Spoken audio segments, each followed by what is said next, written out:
Good evening, you guys. My name is Colleen. I'm with Dyslexia Forsyth, and we want to thank you for being here tonight. This is the first time I have ever been on a webinar, so I am not used to not being able to see you guys, and I think Allison's feeling the same way.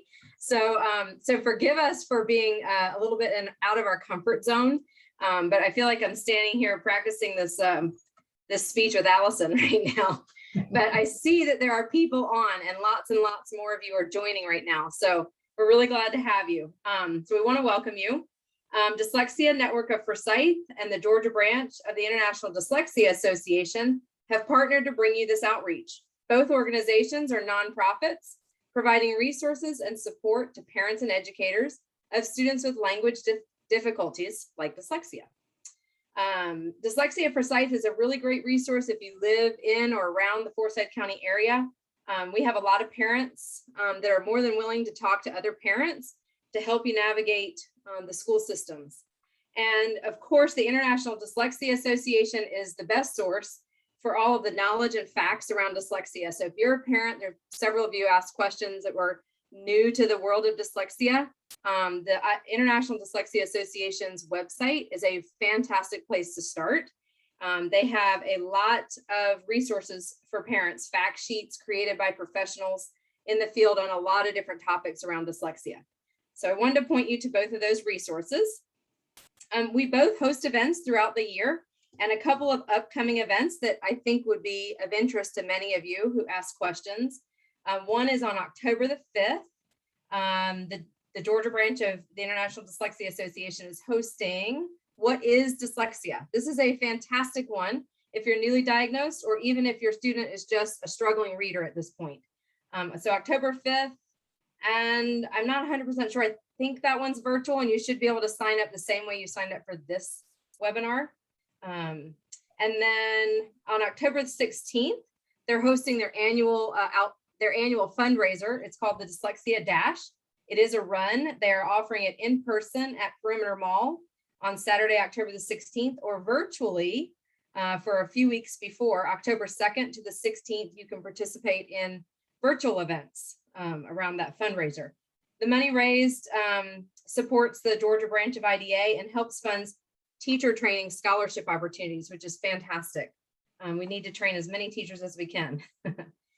And then another interesting outreach event, October 28th, Paul West, who is an assistant director of special education here in Forsyth County, will facilitate a further understanding of student support teams and special education referral processes. So it's kind of like the part 2 to Allison's talk. It's a little bit more specific about Forsyth County and who the players are in and around our county. And that one will hopefully be in person at the Board of Education at 7 p.m. You can look on our Facebook pages and our websites for other additional outreach events that will be in the spring and in the winter. So with that, I think that's all of my announcements. We want to give a special thank you and warm welcome to Allison Vrolijk. She is a special education lawyer and she has spoken for us many times.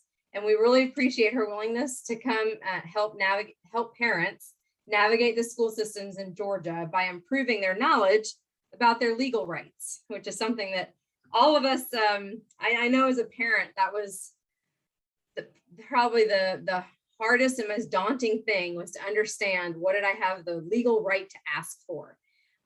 Because not knowing that, it's hard to go in and ask the schools to do what I think is a pretty basic task, which is teach our kids to read.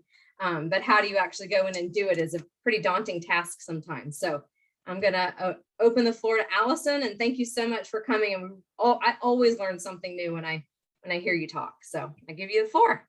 Thank you, Colleen. Welcome, everyone. Like Colleen said, I'm Allison Vrolijk. I'm a special education attorney here in Georgia. Tell you a little bit more about myself. I've been representing parents with their special education and 504 needs for 14 school years. I got started doing this through my kids, like a lot of advocates got started. I can't believe I'm saying this, but I have a child who is 19 and he is in his second year of college. And then I have 2 that are seniors. So it was one of those seniors who wasn't really talking when he was 18 months old. And so I went through all the trying to babies can't wait and figuring out different evaluations, what could possibly have been, you know, his issues. And I also went online and started asking a lot of questions. And I'm a very sort of informal kind of person when I'm talking. You guys will probably notice that as the evening goes on. But when I type and when I write, I can't turn the lawyer off. Because my former job, I used to write 200, 300, 400-page briefs. So people started asking me, are you an attorney? We need more attorneys practicing in this area. And my kids at that point, the youngest, they were 4, and I'm like, they're going to school soon. I need something to do. My mom, who I believe is on this webinar, so hi mom, was a special ed teacher when I was growing up. My sister is a school psychologist up in Maryland, sort of in the family, sort of in the blood. So I figured I would love to help parents navigate the whole special education system. 14 years later, here I am. So that's how I got to be here. None of my kids had learning disabilities. Actually, so my oldest and the one twin both had disabilities, not learning disabilities, different disabilities. My oldest only ever had a 504. The senior, my youngest, was in early intervention, transitioned at 3 years old to an IEP. And then we took him off the IEP. We remediated everything we needed to remediate when he was in 6th grade, and he's been on a 504 since then. And we'll talk a little bit about that a little later, moving from an IEP to a 504. So I've got experience in those worlds. To let you know how this is going to work a little bit tonight, I've got on this, oh, there it goes. Again, not tech savvy. This is, please excuse any hiccups. These are the topics I'm planning on covering. We've got like an hour, a little over an hour is what I'm hoping for. I'll be completely honest. I don't know how long this is going to take. I'm going to try to keep it to an hour. You guys, a lot of you sent in questions ahead of time. Thank you very much. I've tried to incorporate as many of those questions into my presentation as I can. I will say a lot of the questions were not relevant to directly to special education advocacy, and Colleen gave you guys some resources to check out to try to get some of those questions answered. But I will do my best to answer the ones regarding special education advocacy during each section. Now, when I'm done talking about each section, I'm going to take a pause, and you can put additional questions in the chat box, and Colleen's going to sort of sift through those for me, and she'll pull a few out. Because when I do this presentation live, it is a very interactive workshop. There's a lot of back and forth, give and take. I take questions throughout the entire workshop. So that's what I'm used to doing. So we're going to try to sort of copy that a little bit with having questions at the end of each section. So take a look at each of these sections. If you have questions, figure out which question it would fall under and save your questions for when I get to that section. I do also want to say and make clear, because I know we've got a lot of people here who are not from Georgia. And so I really need to make clear, I am a Georgia attorney. I know special education in Georgia, and not all aspects of it are the same in all states. I know response to intervention is different in different states. I know eligibility, process and procedures are different in different states. So what I am saying is going to be most relevant and for sure applicable to the Georgia people out there. If you are from a different state and you're thinking, that doesn't really quite sound right, please check with someone in your state, with an attorney in your state, if you really have a question, because I'm not going to be able to answer questions about other states. With that said, one of the questions, just to get started before we get to these topics, is how do we know when it's time to engage an advocate or an attorney to help us? And first of all, a good place to look for advocates or attorneys is a group called COPA, COPAA.org, is our national Council of Parent Advocates and Attorneys for special ed. Most reputable attorneys and advocates are members. They do a lot of training. There's parent training that you can get through them. There's a lot of information there. They also have an attorney and advocate finder. So you could put in your state and get names for different advocates and attorneys that could help you. So how do you know when it's time? You know, that's a very personal question. I have some people that come to me when things are really bad and the school's not listening to them and they know they're saying the right thing, but they're not being listened to. And so that's when some people step in. And then other people, I've had people from day one who call me up and say, look, I know there's a lot that I don't know. And I know that I need to make sure that my child gets the services and support that they need in school. So I want you day one to the last day. And I've had a few clients that I've literally gone through from first or second grade through graduation. So it's definitely just whatever your comfort level is, and then everywhere in between when you bring someone in. And my best advice for advocates and attorneys, find someone that matches your personality, because there are definitely different personalities out there. I am a very collaborative attorney in the IEP room, and others are more argumentative. So, and I've had people call me and talk to me, and I said, look, I don't think we're going to be a good match, and I refer them to the more adversarial kind of attorneys, and that's fine. So it's just whatever works for your personality and what you're looking for in an advocate or attorney. So with all of that said, are there any questions yet, Colleen? No, good. We're going to start with response to intervention. Now, this is a section that definitely varies from state to state, because I know there are some states that do not even require students to go through RTI prior to getting an eligibility for a specific learning disability. And by the way, also, this presentation is very much geared toward parents of students with dyslexia and also dysgraphia and dyscalculia, so learning disabilities.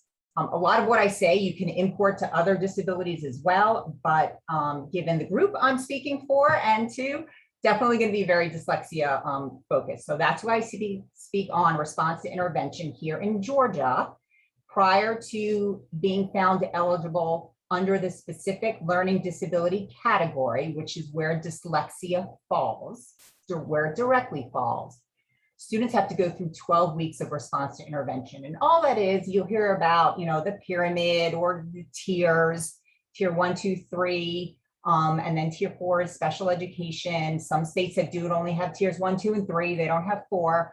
But it's basically if a student is struggling and is not meeting grade level standards in an academic area, then hopefully the teacher would refer the student to more and more progressively intensive interventions to see if they could just do something a little different short of special education so that the student can make progress in that area, in that academic area. So RTI is not meant to go on for a year or 2 years. I've heard parents tell me that their kids have been in RTI for 2 years. That's wrong. Any kid that's in RTI for 2 years should have been on an IEP a year and a half before that. So basically the thought is get in, give them intensive instruction, see if you get them caught up and get them out.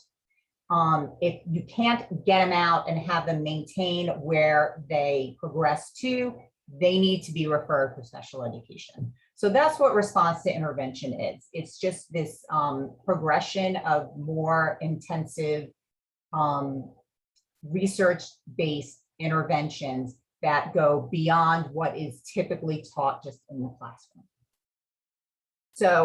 So my questions, when should it be initiated? It should be initiated as soon as the student is struggling and falling behind grade level standards, in my opinion, especially when they're young. Get it caught early, to work on it early so you can get them out. You know, hit it hard, remediate, and then move the child on, especially for kids with dyslexia, from an IEP to a 504, which again, I'll talk about later. How long should it take? I just said, should not take years and years.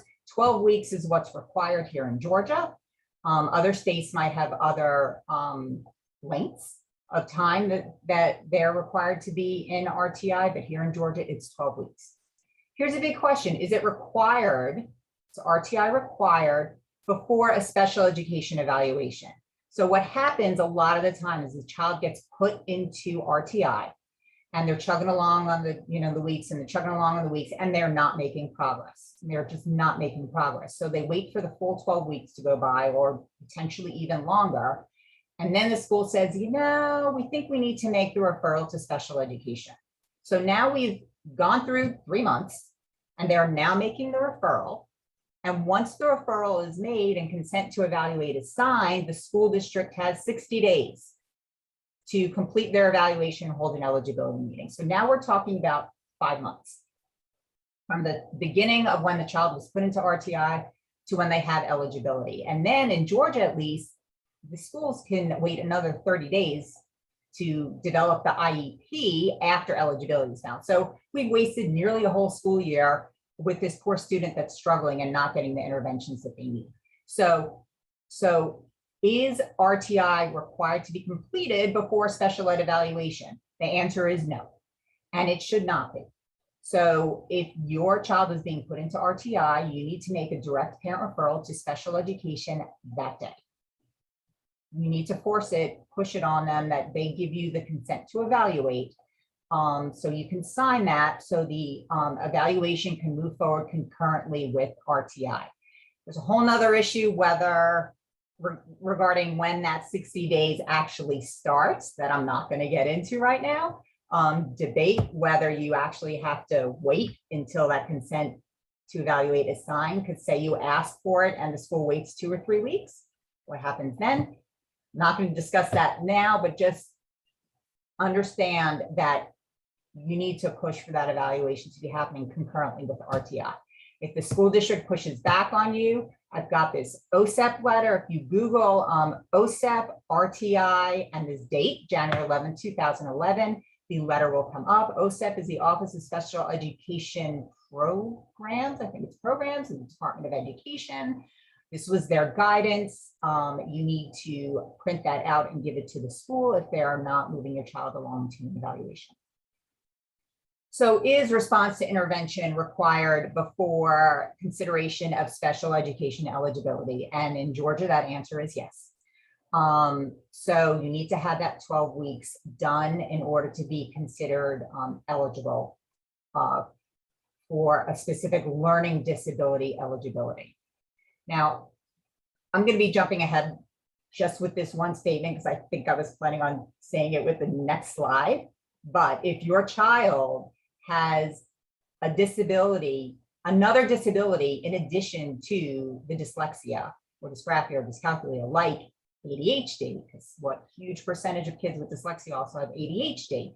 ADHD does not require 12 weeks of RTI.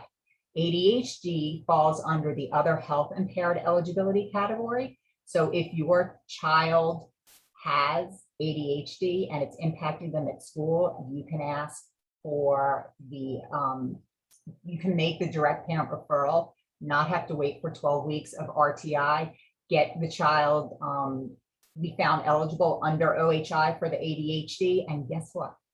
Once you have an IEP, the IEP needs to address all deficit areas. So the IEP is not only going to address the ADHD, but the IEP can also address any deficits in reading, writing, or math. So even if you don't have a specific learning disability eligibility yet, the deficit can still be addressed. So that's like a little sort of sneaky way to get an earlier start on remediating the learning disabilities if your child has other disabilities that would qualify them. So, a quick question in response to that. Yes. Sorry, I lost the question now. Is auditory processing fall under OHI? It could. I know that auditory processing, and it's been a while since I dealt with it with any client. It's been controversial as to whether it can qualify at all. If it would qualify anywhere, it probably would be under OHI. But I will say that it's been a controversial kind of disability to qualify. So any other questions about RTI? Can you clarify that timeline one more time? There's a couple of questions in here about the 30 days to develop an IEP. So I don't actually think it's in the Georgia, is it in the Georgia rules? I can't remember. So some school districts, when they have an eligibility meeting, will immediately roll right into the IEP development that same day. Ends up being a very long meeting, at least when I'm involved. But that is ideal. A lot of school districts don't, and the Georgia Department of Education have given like a 30-day grace period to school districts after they find a student eligible to have the IEP developed and in place and services start. So most of the districts roll right in. The districts that I've worked with roll right in from the eligibility meeting into the IEP development that day, which would be ideal. Any other questions? Not related to that right now. Okay, so I am going to move on. And I will share with you guys that the topic that I'm going to spend the most time on, because I feel like it's the most important, is going to be the goal and objective section and progress monitoring. So these I'm sort of going through a little more quickly. Colleen, do I need to be keeping an eye on time? Or I think you're good. 7:20. Yeah, I'm good right now. I just started. I'll keep an eye. Okay, so eligibility, and I know that a lot of people come in with their own private evaluations. Obviously, for the most part, not obviously, to let you know, for the most part, school psychologists, they are not PhD level psychologists. Most of them are master's level psychologists. They are not allowed to diagnose. So if you haven't had a private evaluation and you do the direct parent referral, like I talked about on the last slide, and the school district evaluates your child, do not expect that evaluation report to come back with any diagnoses, much less dyslexia. It will just have the scores. It will suggest, sometimes it will suggest what eligibility categories the school district and the IEP team should consider the child under, but it will not have any diagnoses unless you happen to get a PhD level psychologist. And there are some out there in the schools. But a lot of parents will come in with the private evaluation and the diagnosis, and the question we get, isn't that enough? Can I just say, look, here's the private evaluation, here's the diagnosis, we need an IEP? But unfortunately, that's not enough. So in the state of Georgia, and again, different in other states, we do not use a discrepancy model for eligibility. What the discrepancy model used to be, or I mean, it still is, but it's not applicable here in Georgia, so we don't follow it, is you compare the child's IQ with where they are achieving in reading. So say they have a 130 IQ, but their reading is at a 100. And this is, do I have my little scale here? I have a handy dandy scale. It's the, sorry, here it is. Don't know how much you guys can see it. It's the little bell curve. If any of your kids have had evaluations, I'm sure you've seen this. 90 to 110 is within the average range. And so if you've got a kid, let's say with an IQ of 130, which is a really, really smart child, and a lot of our kids are because they're twice exceptional, but then it's somewhere like around the 100, 95, 100 for their reading ability, that's a big discrepancy. They are not reading up to where their ability is. And in some states, that's enough to qualify you for an IEP.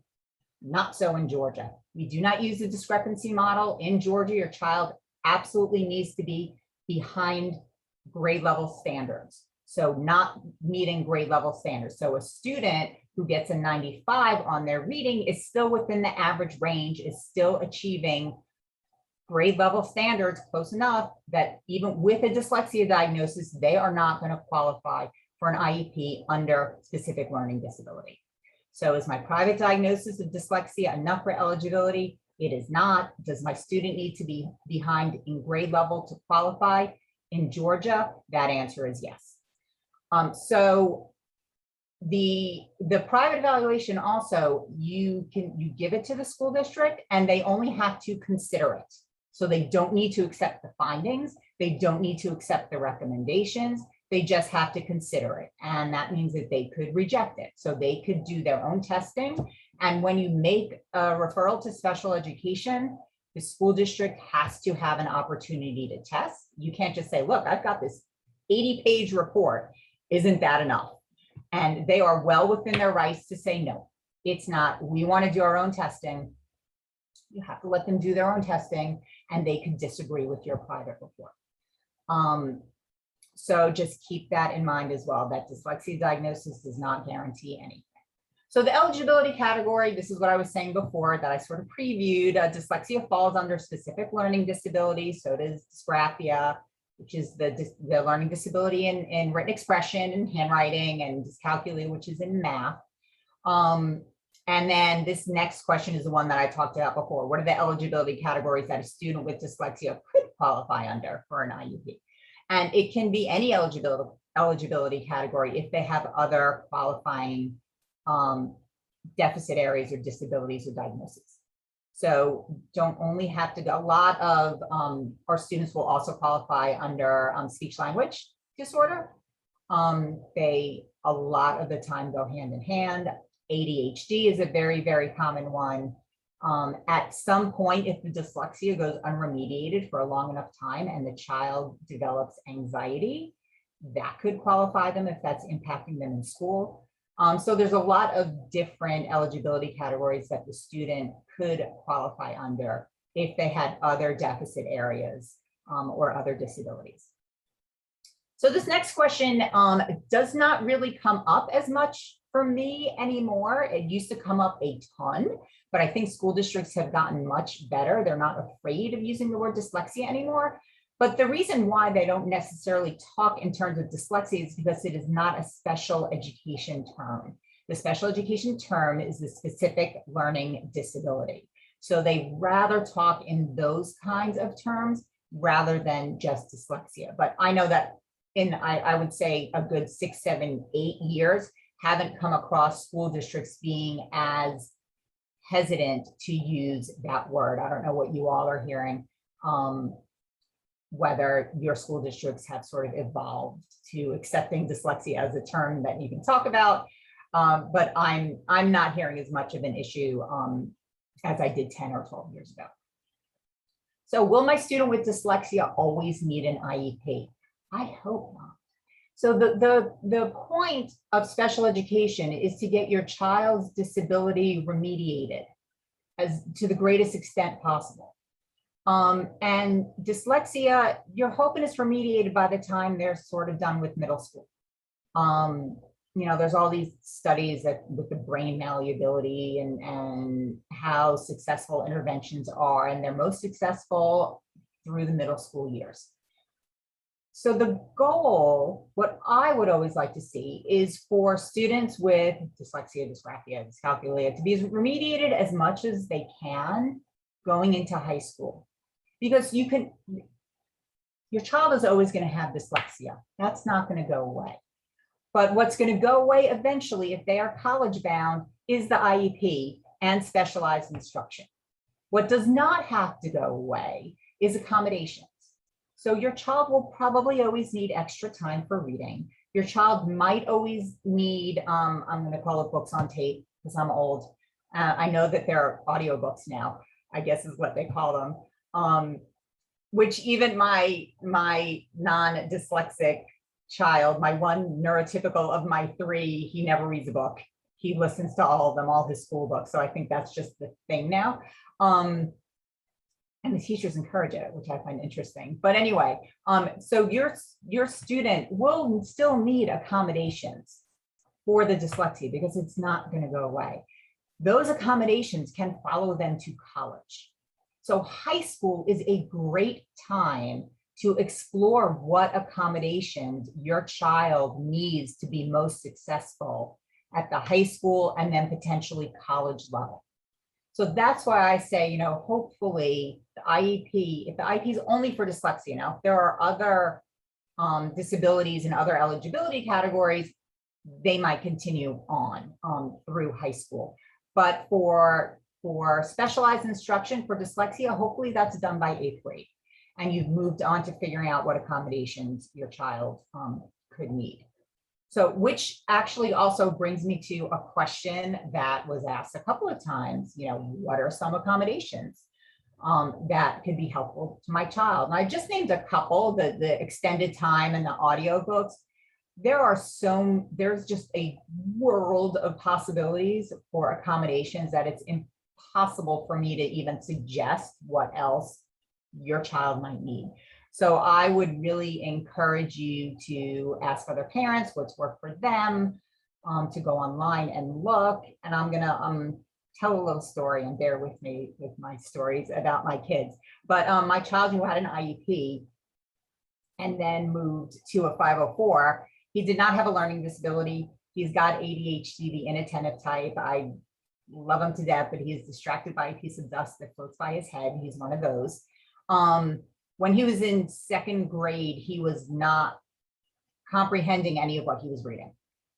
Sort of looked like a learning disability. I had him privately tested. I was told it's not a learning disability. It is his ADHD. He's not making mental pictures when he's reading. He's just mechanically reading the words, and it's just not registering. So we need to figure out a way to get his attention to focus.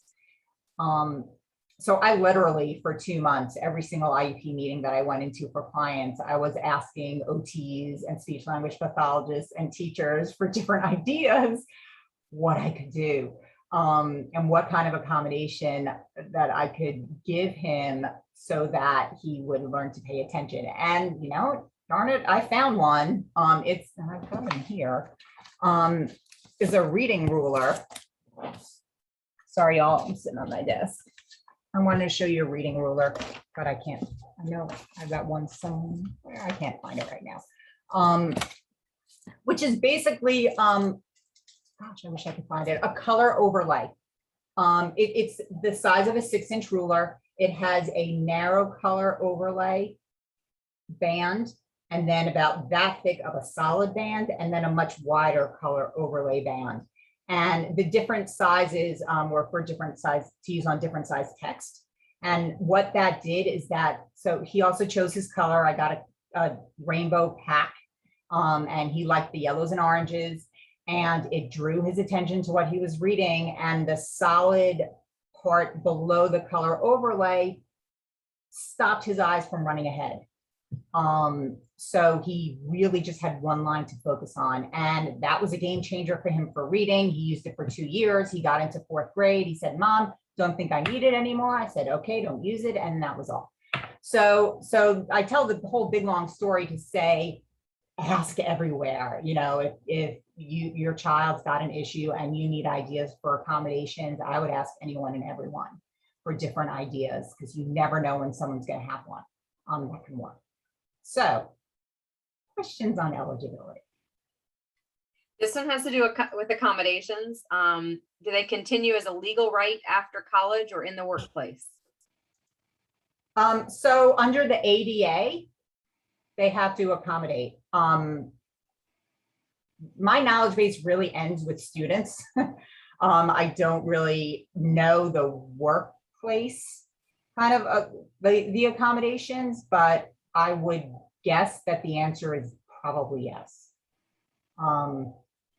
But again, sort of check with someone who does employment law or works with adults with disabilities or for adults with disabilities to get the most accurate answer on that. Okay, that's all for.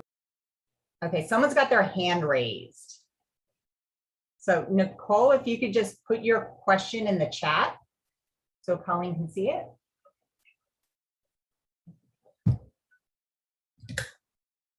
And I think I'll move on. This one, someone's asking, their child was diagnosed by a school psychologist that only has a master's degree. Is it still valid? It's not a diagnosis. They are not allowed to diagnose. So they should not truly have been diagnosed. I mean, that psychologists can get in trouble, actually, for diagnosing someone. Okay, what can I do if the school doesn't want to recognize dyslexia? So don't fully understand that question because the school has to recognize specific learning disabilities. So even if they refuse to use the word dyslexia, just change your terminology to specific learning disability in reading and just say that over and over and over and over again. And say, here, all the research shows that the best way to address a specific learning disability in reading is through multisensory instruction and yada, yada. So just change the terminology that they're using. And they can't not recognize it because that's an IDEA term. Okay, so my school says the category doesn't really matter for eligibility. What are your thoughts on that? Well, so that's what I was sort of just saying about the OHI.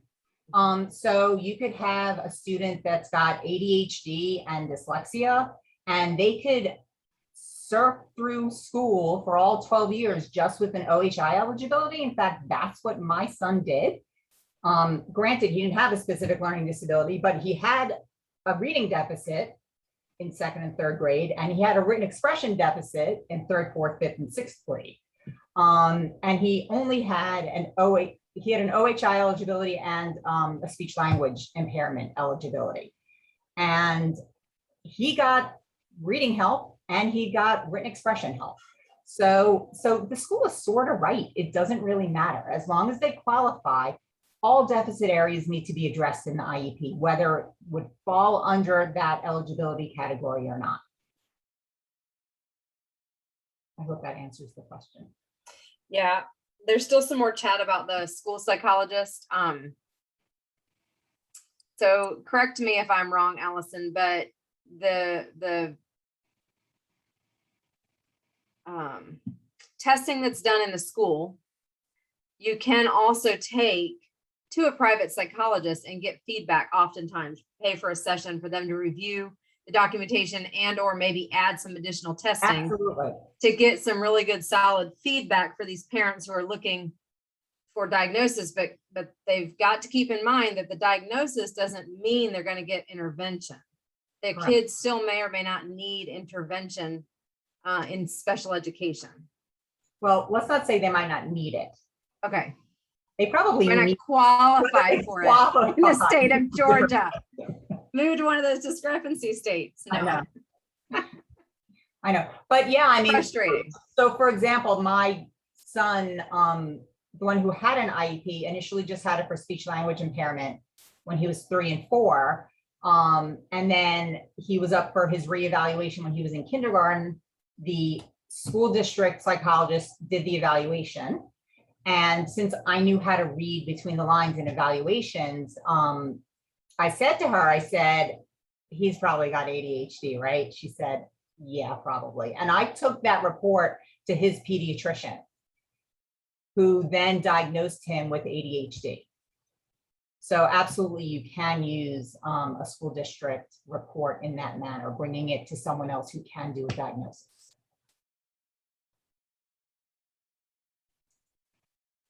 Okay, we ready?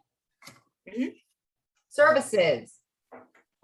So what kind of services can I expect the school to provide? So the school is responsible for ensuring that your child makes progress in their deficit area. So whatever they need to do to make progress, that's what the school needs to provide. So, I mean, typically it's going to be specialized instruction, hopefully in a multisensory program. And my opinion is that the student is going to need small group instruction.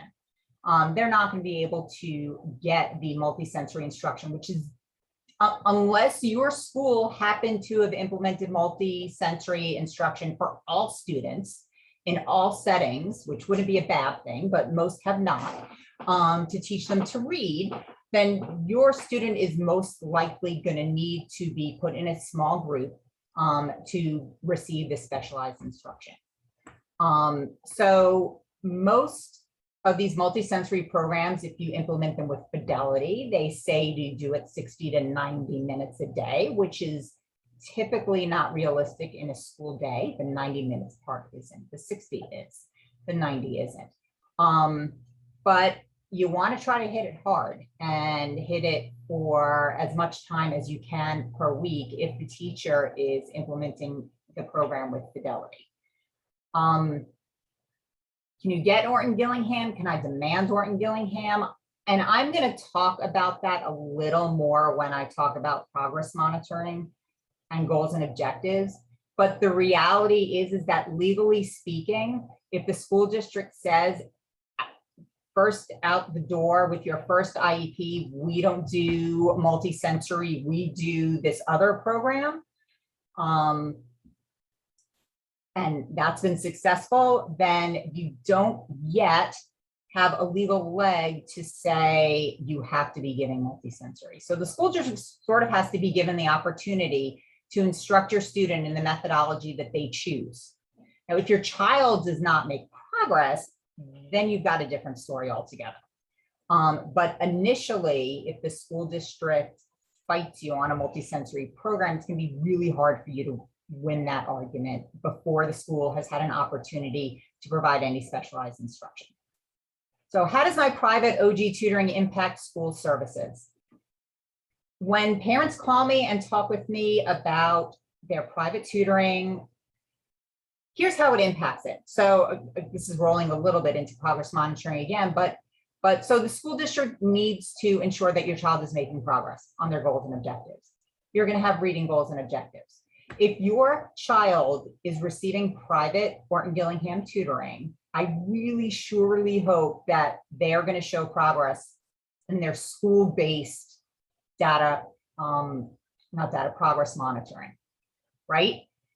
And you're not going to be able to tease out whether the progress is from what the private tutor is doing versus what the school is doing. So the reality is that if the school is doing a completely god-awful job instructing your child, but you're supplementing with private and your child's reading is still coming along, you're not going to have any kind of good claim against the school district. You're never going to be able to prove that it's not the school district that's ensuring that they make the progress. So with that said, I tell parents, do not stop your private tutoring for that reason. I mean, that's just not something that I would ever consider doing. I provided my son with private speech language services because the school district speech language pathologist could not figure out how to help him. So, you know, it's obviously more important to make sure your child learns how to read than to climb that hill and fight that battle. So the private tutoring absolutely can impact the school services and what the school is responsible for, but I wouldn't stop it. That's my opinion on it. So accommodations, I touched on that before. There's just a world of different kinds of accommodations you can ask for, very, very child specific. So make sure you ask around for different ideas. So I'm sure there are questions on these services, Colleen. Yeah, there are. This is okay. So issue. My school lists accommodations and goals, but refuses to specify any intervention or way to get to the goals. They say they don't put specialized instruction in the IEP. And they don't. They did 30 minutes of one-on-one with a Wilson trained specialist last year. That this year it is out in a small group, one special ed teacher with 5 or 6 students. So they've changed the intervention. And they don't have to put methodology in there. And it is very rare that a school district will put methodology in an IEP. Their reasoning being that if they need to change the methodology because either it's not working for the child or they got a different program, they don't want to have to call an IEP meeting to change it. So that's their reasoning. And they're not required to specify methodology, at least here in Georgia. I don't know about other states. They are not required to specify methodology in an IEP. Oops, sorry. If that person ends up leaving a message, I'm gonna have to mute for a minute until they finish leaving the message. But if, what was I saying? I'm sorry, it's just distracting me, that ringing. It'll stop. Okay. So So methodology is really never put into an IEP here in Georgia, and the rights that you have as a parent regarding that is if your child fails to make progress. That's where you have your recourse. That's where your rights show up, which I'll be talking about in a little bit. But unfortunately, school districts can choose methodology and they could change from year to year, which obviously is not, I think, best practices, definitely not ideal, very disruptive for the student. But nothing you can really do about it unless your child fails to make progress. So we'll talk about that in a minute. And how long do they give the school to implement their program without improvement before they can ask for different instruction? Well, you can ask for different instruction whenever you want.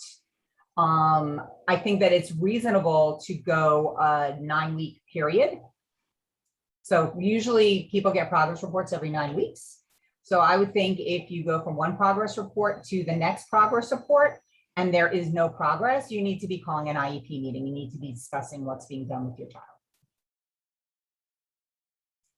This one I hear a lot. Do schools do specialized reading instruction in middle school? So if your child's still behind in middle school, is it possible to get specialized instruction? It is absolutely possible. It's possible to get it in high school. I mean, if that's what your child needs, that's what they have to provide, period. I know they don't like it because they don't have the reading classes. But if that's what your child needs, that's what they have to provide. It's all based on the need of the child, not the age. And not what they have available in the school. If it's not at the school, they need to get it there if your child needs it. Okay. Do parents have the right to ask what methodology is being used in the classroom? Oh, absolutely. I mean, you can ask anything you want. And I'm speaking as an attorney, so when I ask questions, they usually answer them. But I need to keep that in mind. I don't understand why a school wouldn't tell you. If they're being secretive and if they're hiding that, you can try to approach it from the, hey, can you send some of the materials home so we can reinforce this at home? And then you see what actually they're doing and you can see usually what program they're working on. Or if you've got a private tutor, have them collaborate with the private tutor, because you don't want there to be any kind of conflict between what the private tutor is doing and what the school is doing. So absolutely ask them if they can allow some collaboration or at least communication between school and any private person that you have, so you can get that information. But I think that if you ask for them to send stuff home regularly so you could reinforce at home, then you'll get probably a better picture of exactly what they're working on in the classroom. Okay, and how much progress should a parent expect in a 9-week period? So that all depends on the student. There's no one answer. There was it was now a few years ago, Supreme Court case called ENDREW, E-N-D-R-E-W, that put the standard, that made the standard better than what it was before. What it was before was just like a teeny tiny move forward from where they were before is enough. But now it says that it's a little better, that progress needs to be reasonable in light of the child's circumstances. So, you would expect a child with a 130 IQ to progress more quickly through the curriculum and through the interventions than you would a child who's got an IQ of 75 or 80. So it really all depends on the child. There's no good answer, but there should be progress regardless. Okay, and I would love to move on to goals and objectives and progress because everyone's asking the right questions. That's where the bulk of this is. And my initial thing about goals and objectives, the bottom line is that the school district is required to ensure that your child makes progress in their deficit areas. If they don't make reasonable progress in light of their circumstances, you may have a case to ask the district to pay for someone who can teach them and who can teach them so that they do make progress. But you need the tools and the data to prove that your child has not made progress. And that is key. And I think not enough parents focus on how goals and objectives are written. I think not enough parents focus on the progress monitoring, questioning the progress. And I'm going to have a couple of stories about these different issues in a minute. But it is key. This is the key. This is the whole point of having an IEP, so that your child makes progress. And the goals and objectives are at the heart of that. So goals, if anyone's in business, they know about SMART goals. Same thing in IEPs. The goals need to be specific, measurable, achievable, realistic, and timely. How can you tell if your child is making progress? There's a lot of different ways, and I'll be talking about them in a few minutes, but it's not only what comes home on the progress reports, but it's also what you are seeing at home. And I'll tell you a story in a minute about the same son. And my mom is going to tell me after this webinar, you shouldn't be talking about your kids that much, but I love talking about my kids, and I've gone through some of this stuff. So it's just great personal examples. Are grades a good measure of reading progress? Heck no. What about progress reports? Maybe. So let me take those 2 bullet points and tell you my first story. So this child of mine who was struggling when he was reading comprehension in 2nd grade, I noticed because I would read with him at home, and I would have him read a paragraph out loud. And first of all, he was skipping words and even lines all over the place. So I had to make him go back and reread things. And I would ask him simple factual questions about the paragraph. What color was the tricycle? What was the boy's name? He couldn't answer them at all. So I said something to the teacher. I said, hey, teacher, he's not comprehending what he's reading. And she said, oh no, he's getting hundreds on all his comprehension tests. He's doing great and he's doing fine. But I hope you all realize, especially you all who still have elementary kids, how they work on reading comprehension in elementary school. So they do 1 story a week, maybe 2 weeks, depending on what grade. And they start by maybe doing some vocabulary at the beginning, but reading the story out loud. And they read it out loud again on Wednesday, and then maybe a 3rd time on Thursday. And then they get the comprehension test on Friday. So my child by then has memorized the story because he's a pretty smart kid.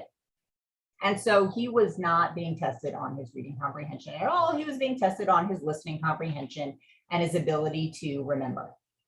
And I told her, I said, they did accelerated reader tests back in the day. I don't know if anyone does them anymore, but basically they were cold reads with 5 or 10 comprehension questions at the end. I said, have him do some accelerated readers for you. And she did. And he was getting 40s and 20s and 60s. And she said, oh. And that's why grades are not a good measure of reading progress, because kids, especially in elementary school, are propped up and handheld along during most of their work, which is okay, but then it doesn't really tell the teacher or anyone what they can do independently and what they're truly learning. So do not rely on grades. When new clients come to me, I don't even look at the grades. I don't look at the report cards. They are pretty meaningless. So progress reports we're going to talk about in a little bit, they might be helpful. Can and should I get the school to do objective progress monitoring throughout the year? How often and using what kind of tools? Now, I will say that 13, 14 years ago, when I first started doing this, most school districts did not do 3-time-a-year progress monitoring. And I think that all of them now do, especially in Georgia.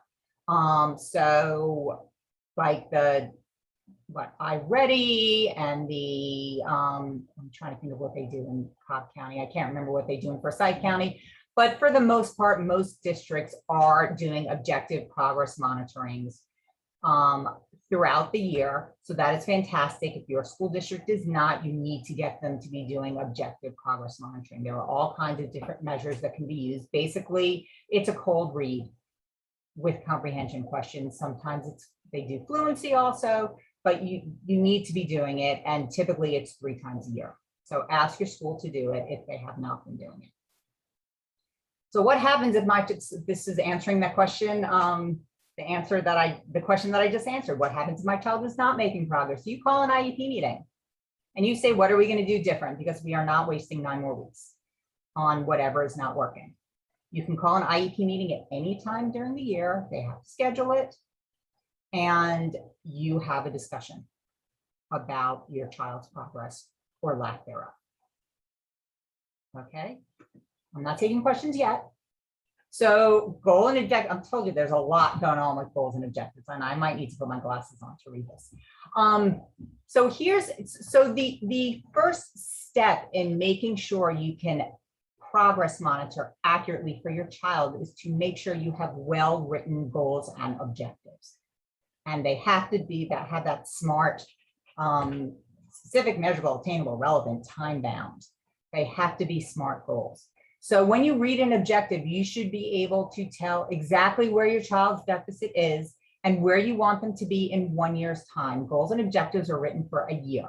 So if right now Johnny is reading on a 2nd grade level and he's in 4th grade, 1 year from now, we want him to be reading on a mid-3rd grade level, an early 4th grade level, because remember, a year from now, he's going to be in 5th grade. So you need to be writing it for a year from now.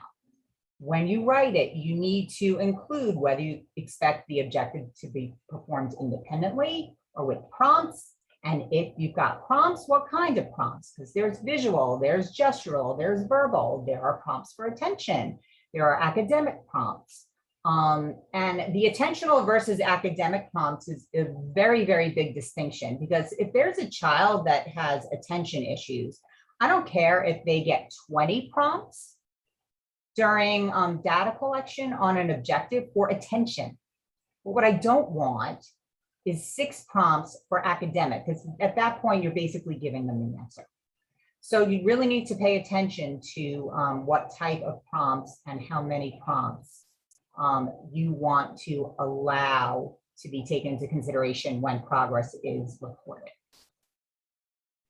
Please specify cold reads on the reading. I mean, it's sort of crazy that that even needs to be said, but I have a current client, student with dyslexia in elementary school, and the teacher was, we wrote the IEP at the end of last year. She was not in the IEP meeting. We talked for a long time about this whole cold read issue. And this new teacher this year was taking data on the stories they've been working on all week. And like I just said, that doesn't work. That does not tell you what the child can do on their own independently. So please make it clear that any kind of reading comprehension objectives need to be on cold reads. So a lot of our kids with dyslexia also will have written expression issues. Very, very common, either for the spelling part of it or for the actual written expression part of it. Keep in mind that written expression objectives frequently are, the teachers in schools take the data and report the data on the final product. So the final paragraph, the final essay that has been through 2 rounds of revision with the teacher. So you're no longer measuring whether the child can independently write a paragraph that has an introductory sentence, 3 supporting details, and a conclusion sentence. You are measuring whether the child can follow the teacher's edits, follow through with the teacher's edits. So that sort of issue is very difficult for teachers. I found to follow through with and to collect the data accurately, but you have to, because you need to know where the child is working independently. So even if the objective doesn't allow from prompt, here's another thing. So if you have an objective written, this is the next bullet here. It's that, and also the last one. So for reading objectives, please specify the that should say don't specify. Sorry, don't look at that last line. Don't look at that last line at all. I don't know how I wrote it wrong. So what school IEP teams how they typically try to write reading objectives is that Johnny will answer 3 out of 5 factual comprehension questions on his instructional level. right? I mean, that is, I would say 80% of the reading objectives that I come in contact with, that is a poorly written objective because it's not attainable. And why is it not attainable? Because that instructional level is a moving target. So they hit this instructional level and then it moves, and they hit that instructional level and it moves. So the child really can never, ever attain it. So I strongly encourage you to get your IEP teams to rewrite those reading goals and objectives to specify a grade level. I don't know why I have it written like that, and I apologize. I'll have to fix my slide. It really, really should have a grade level. That throws the teachers a lot in how to instruct and measure that, and the whole prompting, because they want to be able to prompt during instruction. And if we've written the goal for independence, they feel like they can't prompt during instruction, but that is just not true. They can prompt and they can prompt, but when you take the data and you report it, we want them to take it unprompted. So the point is that they're supposed to be moving the child to independence. So we want them to take the data independently, but instructionally, they can give them prompts. And instructionally, if we have written the reading objective to be aiming for a 4th grade level and the child is starting on a late 2nd grade level, no, we don't want you to jump to 4th grade and start teaching them on 4th grade.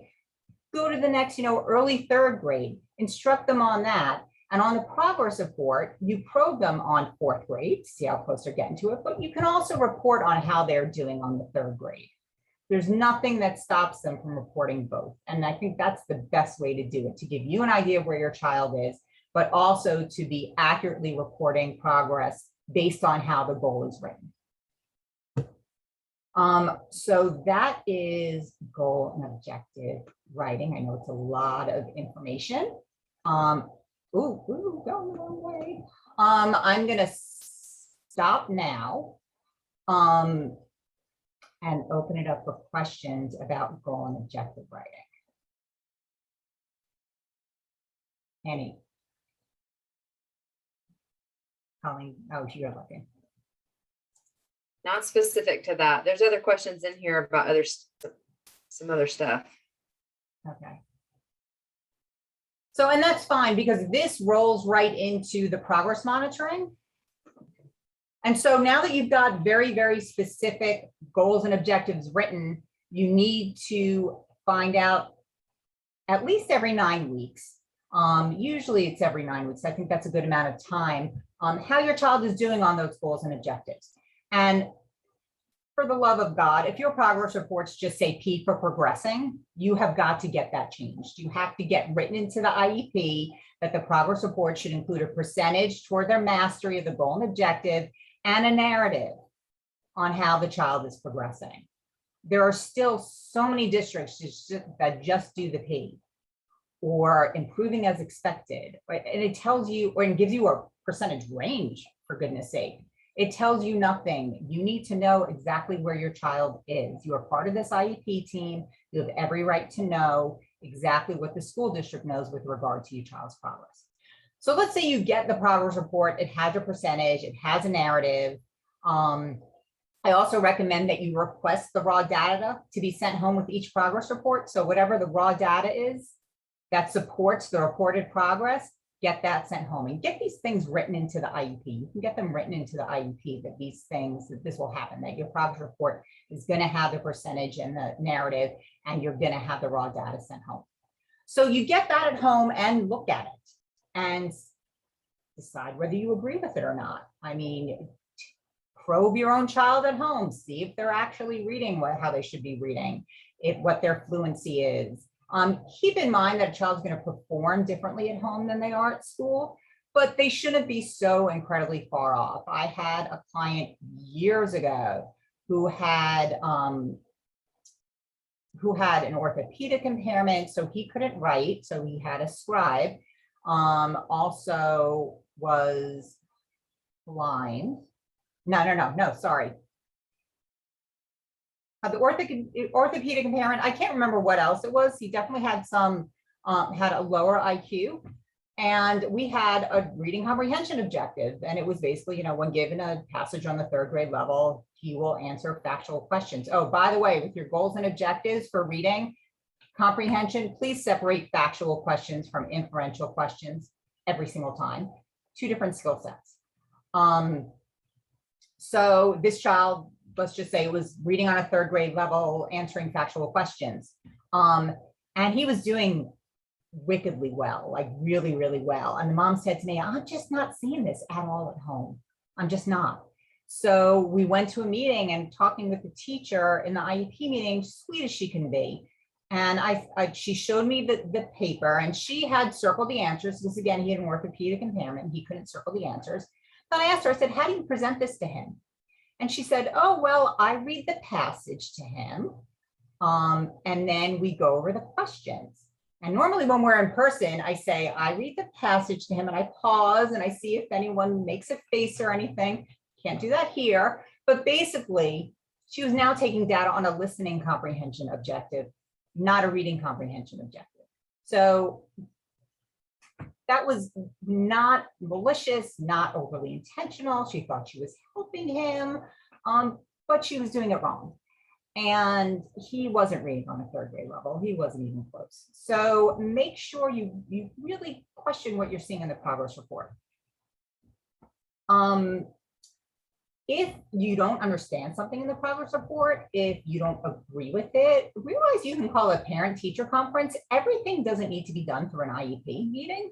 Now, if you want it on the record and official, it needs to be in an IEP meeting. But if you just sort of need some clarification or want to talk with the teacher about how your child's being instructed, feel free to call a parent-teacher conference and talk with them about anything that you want. They're much easier to schedule. It's a smaller group of people, just 2 of you.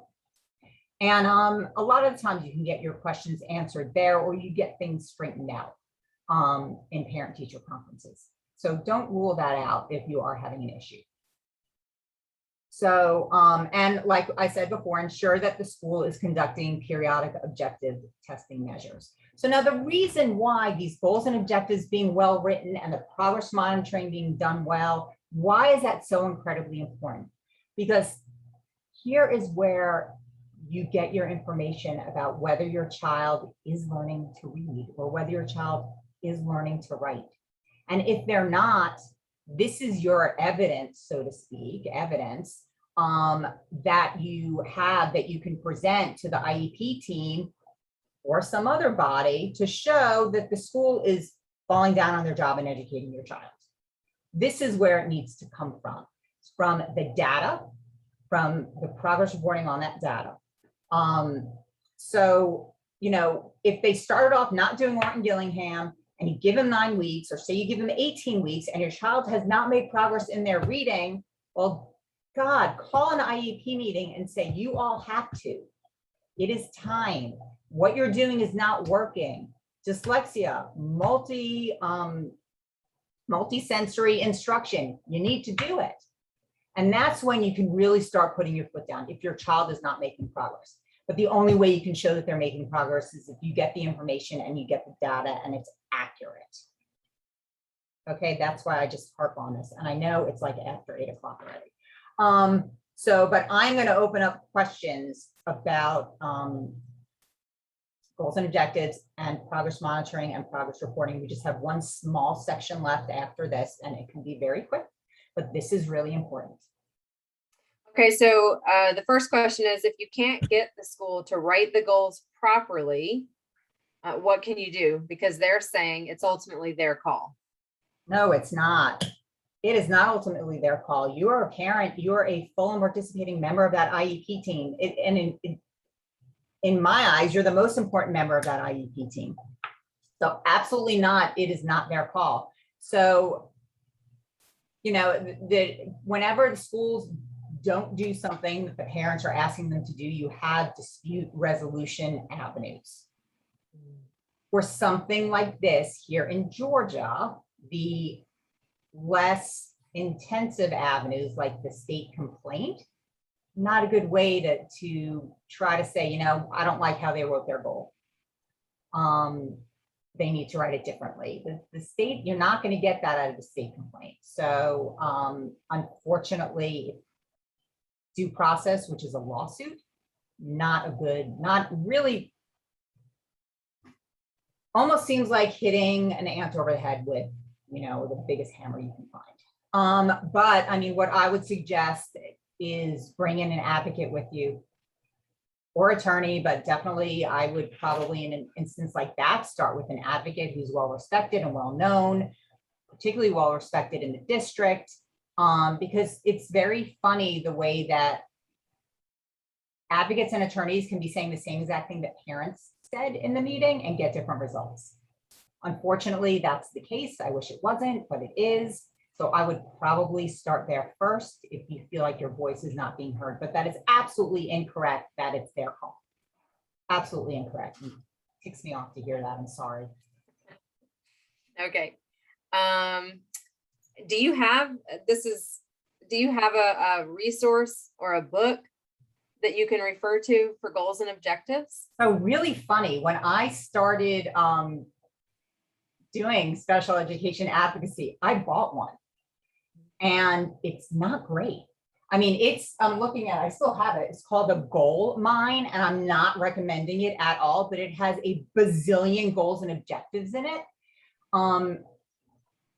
And goal and objective writing is so particular to the child to a large extent that it's really hard to use any kind of formula or a book. I've gone to meetings and I am absolutely meticulous. If Paul West is on here, supposedly he was going to listen in. He knows how I am in meetings. He's one of the Forsyth County directors. And I am just meticulous when it comes to writing goals and objectives because it is so absolutely important. And I've had teachers come up to me after meetings thanking me basically for a master class in goal and objective writing. I really have. It's been it's interesting. I love my teachers. But I don't know how much time they spend in school on drafting goals and objectives, but it's just wildly important. It's something that you will get better at with time if you really, really try to take the time and think about all the potential pitfalls and holes in the more general goals and objectives that are written. Like, I mean, I've gotten IEPs from new clients and the reading objectives have been, the student will answer comprehension questions, period. That's it. No grade level target, no factual, no inferential. And I could go on and on and on and on about math objectives, because writing math objectives, you really have to be specific. Really, really specific. There's a lot of potential pitfalls. The quick story, that same student with the teacher who was reading him the passages, he also had math goals and objectives. And what his thing was, addition and subtraction, whatever the first problem was on the page, if it was addition, he would do addition for the whole page. If it was subtraction, he would do subtraction for the whole page. So we had to write the objectives so that we specified that the pages would have a mixture of addition and subtraction on the page. So a lot of times goals and objective writing, it's got to be very tailored to the student. So there's no like easy book. I tried. I have, and it did not work for me at all. So very long answer to your question, but unfortunately the answer is I do not have a good resource. If we held our child back a grade level, should we have higher expectations of progress in each grading period?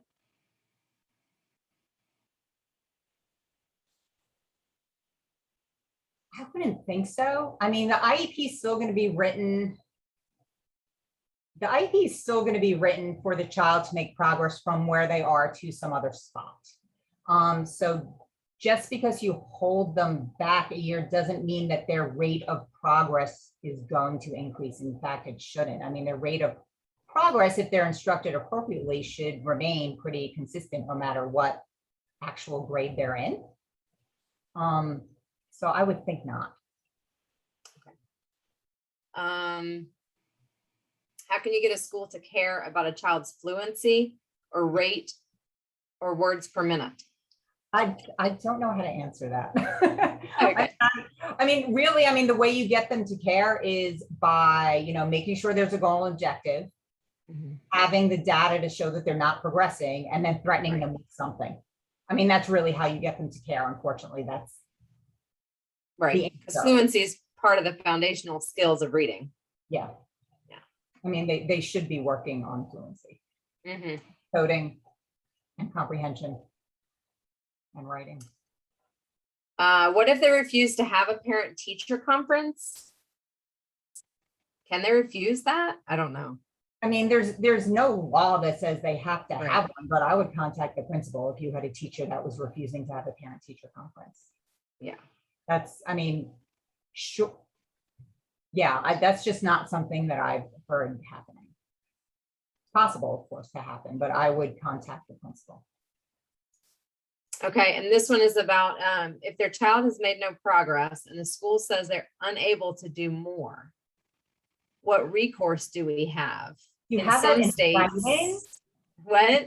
Do you have that in writing or on a recording Right. that they're saying, sorry, we can't help your child?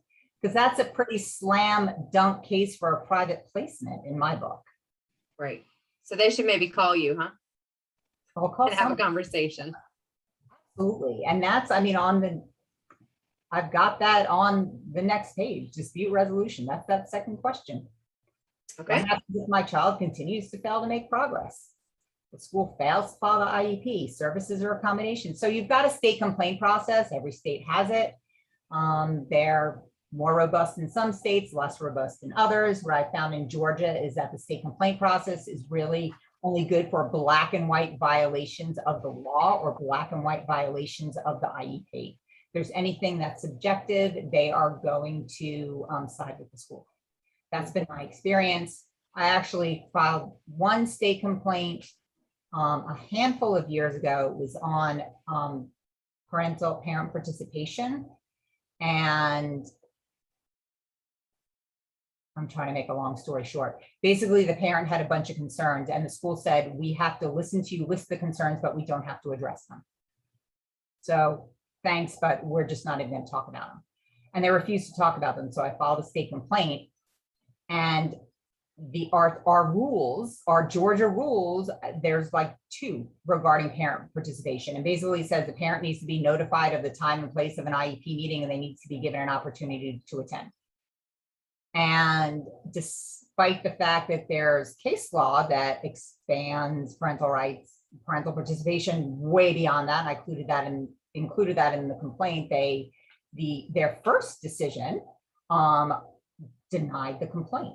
They found the district to be in compliance. And our state complaints have, when you get a decision, it says this is not appealable and this is the end and blah, blah, blah. Well, I called and I marched myself downtown to the Department of Education and sat down with the attorney who pretty much probably authored the decision, and they changed it. They retracted it. But that's what it took for me, to get a decision, because what they said was, here are the only 2 things that a school district needs to comply with for parent participation. They just need to be told when, where it is, and they need to be given an opportunity to show up.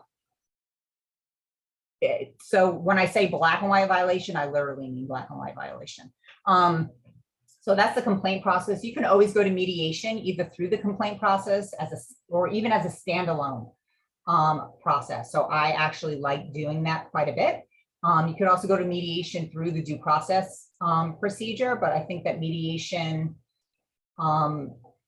without any kind of other process going on is something that a lot of people don't consider. And it's definitely could be worth your time. And then of course there's due process, which is a lawsuit. So those are your dispute resolution possibilities. There's also filing a complaint with the U.S. Department of Education Office of Civil Rights. That would be mostly for accommodations that are violated. So it's more the 504 ADA kind of issues. That's what OCR is good for. OCR has a 6-month statute of limitations, so you could only reach back 6 months for a violation. If the violation was 9 months ago, can't file OCR. State complaint in Georgia, it's 1 year. If the violation happened 1.5 years ago, you're out. You're not going to get a resolution out of the state complaint process. And due process is 2 years, so you could reach back 2 years with that. So you got a little bit more time. That first question I've got on here, what happens if you don't agree with the IEP? Can they implement an IEP if the parent hasn't signed it?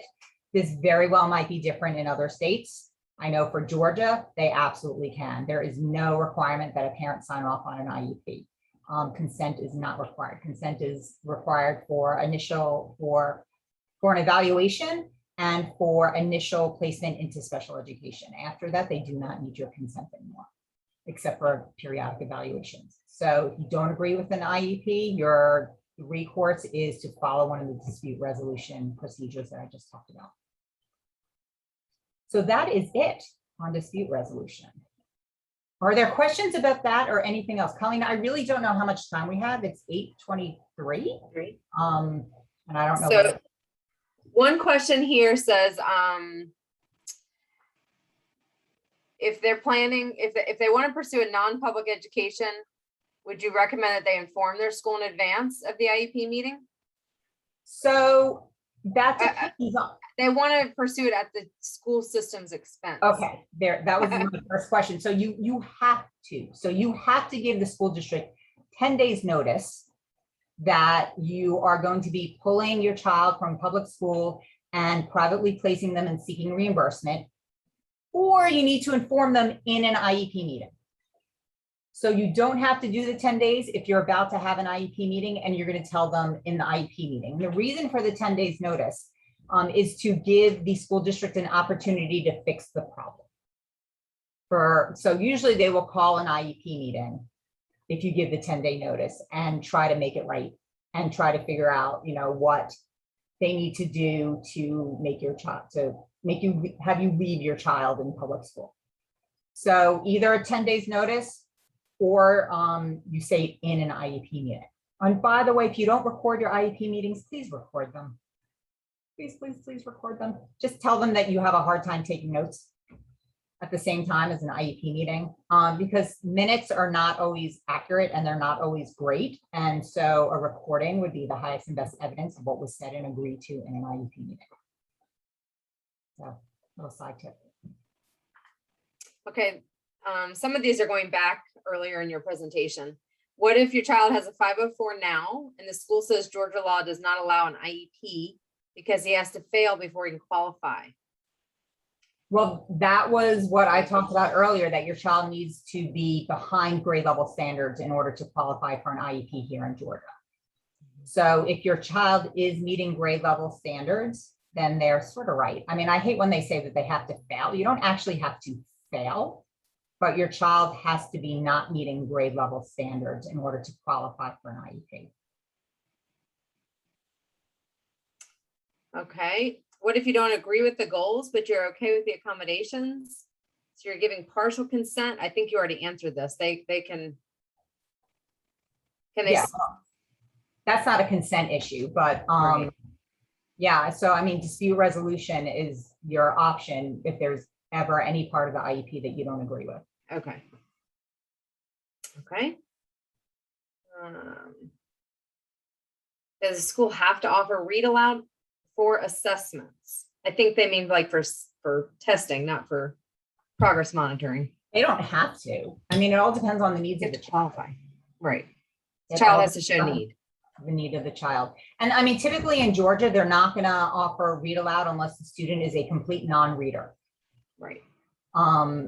Definitely not going to get read aloud of reading passages when they're testing reading comprehension. You get read aloud for the questions, but Right. they're not going to allow read aloud for the passages. But it all depends on the needs of the student. Okay. We have requested textbook or online version access of school teaching tools to help at home. We as the parents only see workbook sheets sent home, no context. The school has denied us this access. They're allowed to do that, I think, right? I mean, they're allowed to. I mean, whether they should or shouldn't, again, depends on the child. You know, if that's a reasonable accommodation that your child needs in order to access the curriculum, then you could have a good argument that that's what they need. I mean, that could be an OCR kind of complaint thing, that they're denying your child access. Because that's an accommodation, that's not a goal and objective. Okay. Should the districts be putting their version of the minutes in your child's IEP? they, as opposed to whose version? I don't completely understand the question. Which I guess the question is, should the minutes be in the IEP or a separate document? Oh, well, that doesn't matter. Some districts don't even do minutes anymore. Minutes are not required by IDEA. Right. They're not even required to have minutes. Like there are some districts that will sort of scatter discussion in each of the different sections, and there's no minutes section at all anymore. And I typically don't worry about minutes because I record every single meeting I go to. So it doesn't matter. Now, where the issue comes up, where the parents ask for something, the school says, yeah, we'll do that. We're going to put it in the minutes. All right, teachers don't read minutes. They don't read things that are buried like that. Anything like that needs to be put in the body of the IEP somewhere, either as an accommodation or in goals and objectives or something. The whole, we promise to do it, we'll put it in the minutes, it just usually doesn't happen. Or at the very least, you need to email the teacher to say, look, it says this in the IEP, that's what was agreed to, you have to do it. I'm a big fan of beginning of every school year, sending an email to your child's new teacher or teachers, sort of highlighting important parts of the IEP to make sure that the teacher is aware of them. Can the school refuse to allow you to record the meeting? What should you do if they do? Not in Georgia. And frankly, you don't even have to tell them you're recording. In Georgia, we are a one-party state. So you're allowed to record any conversation you're a part of, and you don't have to tell the other people. So you wouldn't even have to tell them. I haven't heard of a school saying no. I mean, usually they'll take out their own recorder. If you have one, they'll want to record also. I have not heard of schools denying parents the ability to record.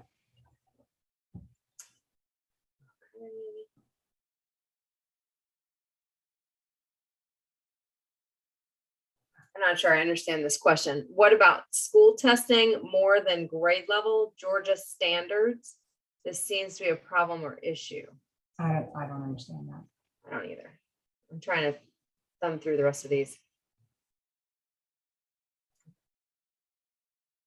I mean, you can always follow up after an IEP meeting with your own recollection of the meeting also in an email or in writing, correct? Right. So, I mean, what you can do is you can get the IEP at home, and if the minutes are missing something, you absolutely can type something up and say, look, this is my recollection of what happened. I would like you to include this as part of the IEP. And they have to. So that's part of FERPA, which is the Family Educational Rights and Privacy Act. So it governs your child's records and who can see what.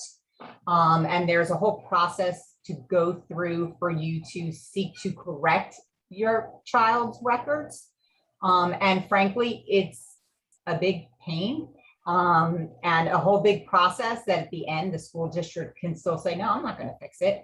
But what you are allowed to do is you're allowed to create your own record and ask the school or tell the school this needs to be included in my child's IEP or in my child's record. So type it up, send it to them with an email, and then check to make sure that it's there a month or so later. Okay, here's the longer version of the question we didn't understand. Okay. It says, I'm not sure, we have IEP and requested that assessments like quizzes and tests be done in accordance with the Georgia Standards of Excellence. Current standards include items outside of or beyond the standards. For example, a test includes 22 countries to remember, but the standards include only 8. So they're asking the child to perform at a higher level than what the state, I guess, is requiring. Have you experienced this? Is there anything in writing we can reference to support our request? No, that is not a question I've ever come across before. That's not even really a special education question. Yeah, I'm sorry, I just don't know. That's okay. I think, but I think I understand the question. I just not sure that you can do anything about it. The school seems to be performing at a higher standard that, or expecting them to perform at a higher standard than what the state is expecting them to perform at. But that's in the classroom. That's in the classroom. So on an assessment like the milestones, They're not going going to to go be a state beyond it. standard. Right. Yeah. If the person can just put real quick what grade they're talking about. Okay.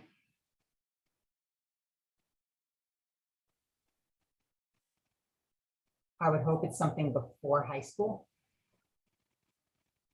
Okay.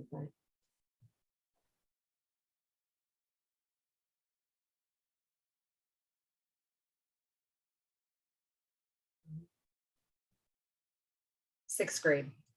Yeah, I wouldn't worry too much about it. I mean, I just say that because grades don't matter. It's not counting. Right. Yeah. So, I mean, the only problem is that if it's really frustrating the student, right, and it's causing some kind of anxiety, you could talk about it in the IEP meeting, and address it that way, that it's, causing my child a lot of anxiety, and can we please only grade them on standards that are required by the state of Georgia. You can try that. You can try to approach it through an IEP kind of window. Yeah, that's smart. Okay, so what are parents supposed to do with twice exceptional kids in Georgia, especially with the new Andrew law, I guess? Yeah. If they're cognitively above average, should they be expected? I mean, I know you get this. Yeah, I mean, they should be making more progress than a child who's below. I mean, I 2 of my 3 kids are twice exceptional, so I've been there. And we need to make sure that the school districts see them both for their gifts and their disabilities. One issue that I hear a lot about is when these kids get into high school and the AP teachers don't want to give accommodations. They have to. Newsflash, they have to. They just don't have a choice. I mean, both of mine were in the end, I think 13 AP classes through each of them through their high school years. And they were given accommodations. In fact, their AP teachers suggested new accommodations that we did not even have in their 504s. So absolutely, those kids need to be supported both for their gifts and for their disabilities. And they should be supported, and school districts and schools, teachers need to recognize that. My personal experience is that they've been so wildly supportive of my kids. But I know that's not always the case, because I get phone calls about kids being forced to drop down from AP or honors to on level. So just to clarify that a little bit more, the district does not have to give them special education in those advanced classes or co-taught education in those classrooms, but accommodations. Correct. Yeah, absolutely correct. So the school is, so here's the issue. Here's a big issue, is that if you're talking about like the AP US history or world, there is a ton of reading in those classes, right? And so if you have a student with dyslexia who can't keep up with the reading, the school is not required to accommodate that, because that would be fundamentally changing the nature of the course. That would not be a reasonable accommodation. They have to give reasonable accommodations as long as they don't alter the fundamental nature of the course. So that's where it gets a little tricky. So obviously special education services in an AP class, it's going to be altering the fundamental nature of the course. So that's not going to be allowed. But if it's a reasonable accommodation, like extra time on tests, like, having audiobooks, stuff like that, that's absolutely reasonable, does not change the nature of the class, should be provided. Okay. So this one goes back to an earlier question. Can you explain prior written notice and what are violations of prior written notice? So prior written notice is not terribly prior. So basically, when a school district, this was a question. So I have a Facebook page and I do questions every once a week, couple of days or something like that. And this literally was my question yesterday. So I'm now answering it. I usually let it percolate for a couple of days, let people discuss it, and then I post the answer. So this is the answer I will be posting. So prior written notice is usually it's a separate document, but in Georgia, actually school districts can incorporate it into the IEP. And it's when the school district proposes to make a change or refuses to make a change that in the IEP that the parents have requested, they have to give a written notice explaining what that decision was and why they need it, their justification. So again, usually it is a separate document. Usually it's a letter, but if the school district has explained their reasoning within the body of the IEP, then that is acceptable here in the state of Georgia. And I've asked for prior written notice on a handful of occasions, and sometimes you get real interesting answers that aren't even necessarily legal. When the lawyers write it, it's always, the T's are always crossed and our I's are dotted. But every once in a while, the school district will have a school district person write up the prior written notice. That's just not such a great idea for them because they sort of don't know what they should and shouldn't be saying, what's legal and what's not. But so the notice is supposed to be given pretty much like after the IEP meeting, but before they implement the IEP. It never happens that quickly. But that's why it's prior written notice. It's supposed to be given prior to the change or the lack of the change being implemented. There were two questions. Did I hit both of them on that prior written notice question? What are violations? Yeah, one is prior written notice required. I think so. Yeah, I mean, so technically they're supposed to give it probably just about every single time. Practically speaking, I mean, if they didn't give it and you filed a state complaint because they didn't give it, the state is going to say, shame on you, write it up and give it to them. I mean, really is the practical implication. If you're in a big dispute with the school district and you think that it might go to due process, it's really important to get it. Right. But if they don't give it, then that's technically a violation. Whether you get much out of the violation, usually not much. Yeah. You get the notice eventually is what you get. So back to the AP class example, I think this is hard for parents. I know it was hard for me to understand. Just restate again that my understanding is that the Georgia law does not require them to give services to a student in order to access honors or AP classes. We're only required by law to teach them on an average basis, even if their ability is higher. Correct. That's the reason that we don't offer specialized instruction in AP and honors classes, only accommodations. Right. Well, but I mean, think about it. If a student has a deficit area in math, they're not going to be in AP math because they have a deficit area. So, that's not where they should be getting their instruction to address that deficit area. Right. If that makes sense. But I think also one of the things that parents may not always consider is being creative with the accommodations, because there may be additional accommodations like the read aloud. Maybe they never used an audible version of a book before in a gen ed classroom, but in that AP class they need it. And so you can adjust accommodations when possible based on a new need. Absolutely. And creative accommodations is what helped my son move past his written expression issues, because his written expression, he's typical ADHD when they're like, oh, a squirrel, that kind of thing. And that's how his writing was. He never had a clear organization path. And teacher after teacher after teacher try to figure out how to get him to write a cohesive and just a paper that, not even a paper, they don't do papers, an essay that flowed.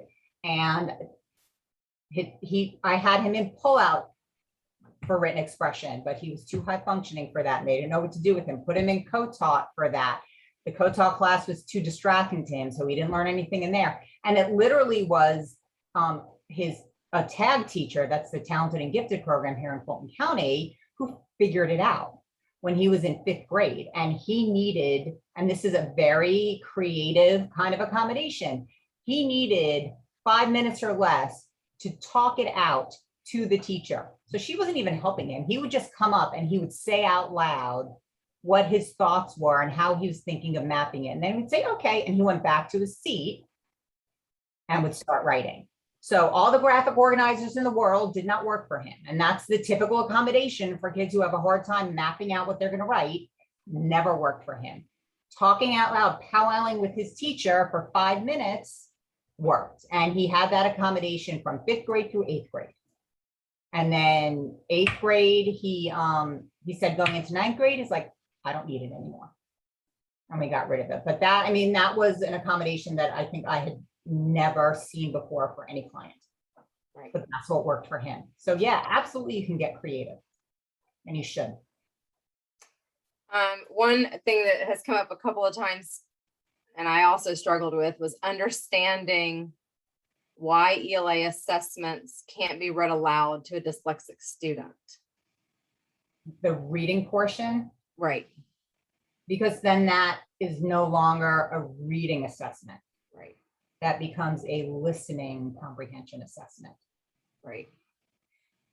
And even though we allow for that as an accommodation during regular schoolwork, they don't allow for it. Now they do allow for it in the SATs, but my understanding is the reason the state doesn't want a school district to use it is they want to know, you may be accommodating this, but are you also providing an intervention? Are they meeting the standards of being able to independently eye read? Right. So like on the milestones, when you've got the elementary age kids or even the middle school kids, and you've got the language arts, the reading assessment, that's going to be unaccommodated for. They're going to have to read that on their own. And you want to know what? It gives you really good data. You can track your child's progress from the milestone reports. And you could track your child's progress on the written expression portion also, because on the top right-hand corner of the reports, unless they've changed them, there are the different areas of written expression, graded 1 through 3 or 1 through 4. And you can look at that also, and you can use that in your IEP meetings to say, my God, my child got all 1s, and they've been getting writing interventions for 3 years. Why are they still getting 1s? They shouldn't be by then. So, I mean, I actually like the unaccommodated milestones because it gives me a data point. It gives me an objective data point, right? My students, for my clients. So one complaint I know I have heard in relation to this, though, is that in high school, that grade, it becomes a part of their actual grade. So that the EOCs are 20% of the final grade. Mm-hmm. Yeah. I mean, in theory, the dyslexia is going to be remediated as much as it can be by that point anyway. Right. And you need to be figuring out what accommodations your student needs in order to be successful in high school and then potentially college. Right. Yeah. But they still don't allow for that accommodation on the assessments, the state assessment. Say that again? They still don't allow for that accommodation on the state assessment in high school. Right. They won't. Yeah. Not, unless you're a non-reader. Yeah. Believe me, I know. I argued it. Extended time. Get extra time, even double time, maybe. Right. Right. Exactly. Get double time. So, okay, I that's pretty much most of the questions. I think, Allison, you can come back through here and see if I missed anything over the next couple of days. But basically, I think at this point, it's 8:45.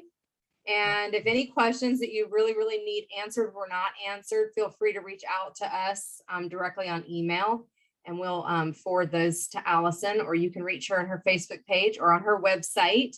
And I'm sure that she will do her best to answer what questions she can, but not the website, do the Facebook page.